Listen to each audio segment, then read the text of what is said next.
We are back now on the show to talk about some more games, recapping a couple from Sunday's Week 5 slate that we had. And I had to make sure to bring this one up because the Cleveland Browns, more of the same, pretty much, more of the same performances, another loss, but still, the quarterback situation is what I mainly want to talk about after getting into this game. One of the hottest teams in the NFL faced one of the worst teams, on the brink of imploding on themselves, meaning the Browns. The Washington Commanders defeated Cleveland 34-13 in what was another class game by the Commanders, but also Washington now wins their fourth straight game, and the Browns lose another one and drop to 1-4. The Browns are already, looking at last season and now into this year, the Browns are already 2 losses away from matching the total amount of losses that they had in 17 games last year. They're just 2 games away from having the same amount of losses as they did last year, and we're only 6 games, 5 weeks in, pretty much. So it kind of gives you an idea of how bad the situation really is. Just compared to a year ago, not much has changed with this team, but now they're just drastically different. It's something to really worry about. And looking at this game and how it panned out, obviously, I picked the Commanders to win this game, but I didn't think it was going to be so drastic, at least from the Browns side of things. Jaden Daniels, though, he was 14 of 25 for 238 yards. He only threw 1 touchdown, and he also threw an interception in this game, but still, he had a good day through the air regardless of that. And Jaden Daniels also led all of Washington in rushing too, with 11 carries for 82 yards, and Brian Robinson also tacked on 2 touchdowns as well. Terry McLaurin had another solid game, 4 receptions, 112 yards. Daimi Brown scored that long touchdown and added to his 57-yard day.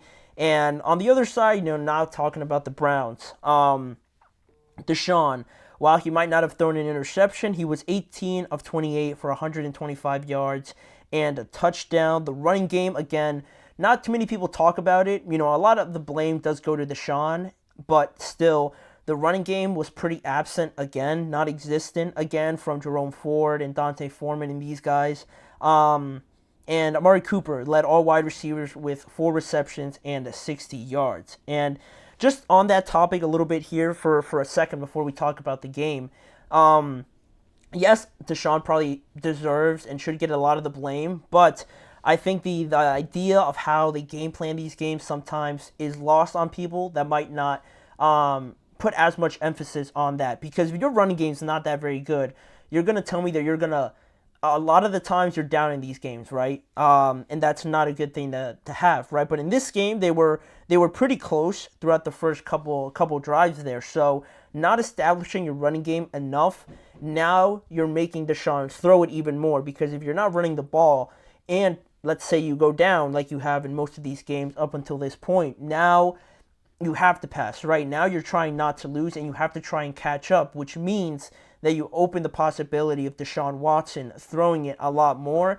And that's where we get him holding on to the ball too long, getting sacked a bunch of times, fumbles and things like that, just being very flustered and panicked, not playing with a lot of confidence. And I think while it might be on him as well, it also is on the fact that the running game is just not as efficient. And I'm sure if they had Nick Chubb in there, and that's why it's so important that he comes back, if they had Nick Chubb in there and he was any resemblance of what he was over the last 2 years, they would run the heck out of this ball. They'd probably run it like 30 times per game. And Deshaun, the amount of possibility that he has to make a mistake gets reduced because he's not passing it as much. That's something that always stands out to me when I'm looking at the games and how it all breaks down. The running game is a big portion of why the Browns really just are so inefficient on offense as well. But looking at this game as well, like I mentioned, it was pretty close in the first half. The first drive of the game was pretty suspect because the Browns had the ball and they turned it over on downs after just 5 plays, which I understand that you're pretty desperate, but the first drive of the game is a little bit like too extreme to that extent. So I didn't understand that, but Cleveland's defense came out to play, and they have pretty much the entire season, other than maybe the the Cowboys game, but every game the defense has been putting in a decent performance, right? Other than the Cowboys game and now this one, I don't think they've let up more than like 21 or 23 points or something like that. So it's really not on them at the end of the day, right? It looks bad because they're losing games, but really in this game you saw it where they were forcing a punt and they had an interception early in this game, but they had no points from it. And while that is great that you get the ball back for your offense, the offense has to help you out a little bit there and at least get something. But the Browns got no points off of their interception as well. And now Washington starts to get a little bit of their momentum going, right? They get their first touchdown, but Cleveland was close towards the end of the first half, and it was only 10-3, pretty much. And you're thinking, the defense is playing very well. They're keeping us in it. And the offense, while they only scored 3 points, we're still in this game, right, going into the second half. And then, from that point on, the mistake was the 2 touchdowns allowed. Or excuse me, it was 10-3 at the end of the first quarter. At the end of the half, you're looking at a situation where there was about 6 minutes left, and the Browns defense kind of showed a lapse in performance and execution, and they allowed 2 touchdowns in the matter of 6 minutes there towards the end of the first half. And instead of being down 10-3 like it would have been, they were down 24-3. And at that point, now you're down 3 touchdowns, so you're thinking we're gonna have to throw pretty much every play now going forward. And even still, after halftime, the defense created another turnover by recovering a fumble on the first drive for Washington, but they only managed to get a field goal, while Washington scored another touchdown right after that. So while the Browns are only getting 3 points, the Commanders are cashing in and are adding 4 additional points on top of their field goal. So with their touchdowns that they're scoring. So at that point, it was 31-6, and the game's pretty much over after that. The offense wasn't really contributing as much as the defense was, and now we get to the performance of Deshaun Watson, right, in this game. What more is there to say? He was sacked 7 times. He lost a fumble, another turnover as well. He has the worst QBR in the NFL through 5 weeks. 21 is his QBR in general, and he had an 8 QBR against Washington on Sunday, which is extremely, extremely low. Obviously, to have an 8 as a QBR is insane. Has been sacked 26 times already, which is the most in the NFL, 8 more than Geno Smith, who is in second place. And there was a one moment to start the second half where I thought, like most people thought, that Deshaun Watson, quote unquote, quit on his team, where it looked like he was just walking off the field on a 4th down, and Kevin Stefanski looked very defeated, and not a lot of people knew why or what went into that. But I read an article afterwards, actually this morning, that said that Deshaun counted that there was 12 people in the huddle, so they were going to get flagged, so there was no reason to go for it anyway, so he just walked off the field. And that does save it a little bit, because if he did just walk off the field, and you saw the look on Kevin Stefanski's face, how defeated he was, then we really had an even bigger problem. But now you can kind of understand it there, and that kind of just speaks to